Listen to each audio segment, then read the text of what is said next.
మీరు ఇంతకాలం 13 ఏళ్ల పాటు పోరాటం చేశారు, ఎంతో మంది అమరులయ్యారు, మీరు కూడా చాలా సార్లు అవమానాలకు గురయ్యారు, ఆటుపోట్లకు గురయ్యారు. ఒక్కసారి ఈ క్షణం కనుక మీరు వెనక్కి తిరిగి చూసుకుంటే ఏమనిపిస్తుంది ఇన్నేళ్ల పోరాటంలో? ఇంగ్లీష్లో ఒక ప్రావర్బ్ ఉంటుంది Kavitha garu, pains are forgotten when gains come అని చెప్పి. నిజానికి ఒక సన్నివేశం తలుచుకుంటే ఒళ్ళుగా ఉరుపొడుస్తుంది. అమరులు చనిపోయినటువంటి సందర్భంలో చాలా ఏడ్చినాను, నేను చాలా దుఃఖపడ్డాను. అనేక పర్యాలు కళ్ళనీళ్ళ పర్యంతమై కూడా ఏడ్చినటువంటి సందర్భాలు ఉన్నాయి. ఎందుకంటే ఎక్కడన్నా ఒక చిన్న చురుకు అంటితేనే మనం అమ్మోని మొత్తుకుంటాం. పెట్రోల్ పోసుకొని కాల్చుకోవడం అనేది మామూలు విషయం కాదు. తమ ప్రాణాన్ని అంత ఆవుడు చేయటం, బలి చేయటం, అది డెఫినెట్లీ చిన్న విషయం కాదు. ఆ సన్నివేశాలు గుర్తుకొస్తే వాళ్ళు ఎంత ఆరాటపడి ఉంటారు, ఎంత బాధపడి ఉంటారు అనే దానికి చాలా హృదయ విదారకమైనటువంటి సన్నివేశాలు బాధపడడానికి కలిసి వేసినాయి.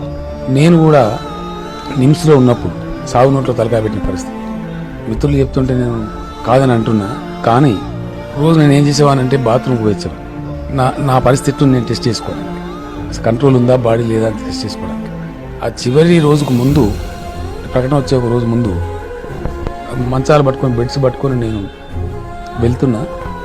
నేను ముందుకు నడుస్తున్నాను, అడుగు వేస్తే అడుగు ముందుకు పట్టలేదు, పక్కకు పడతాను, తప్పి పడతాను. నేను అనుకున్న కంట్రోల్ తప్పుతుందని ఆ రోజే అప్పుడు ఉద్యోగ సంఘాల జేఏసీ నేత ఉన్నటువంటి స్వామిగౌడ్ గారు, ఇతర మిత్రులు జయశంకర్ గారు కూడా వచ్చి నా మాట వినవా, నువ్వు చచ్చిపోతే ఎట్లా?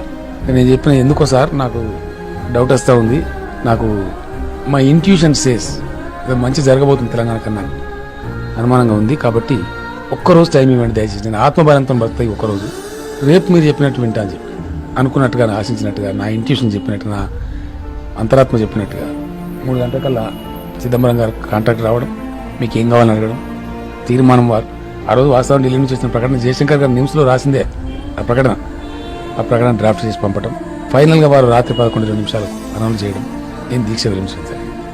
అదే తొలి విజయం ఉద్యమ ప్రస్థానంలో, అది మొట్టమొదటి విజయం.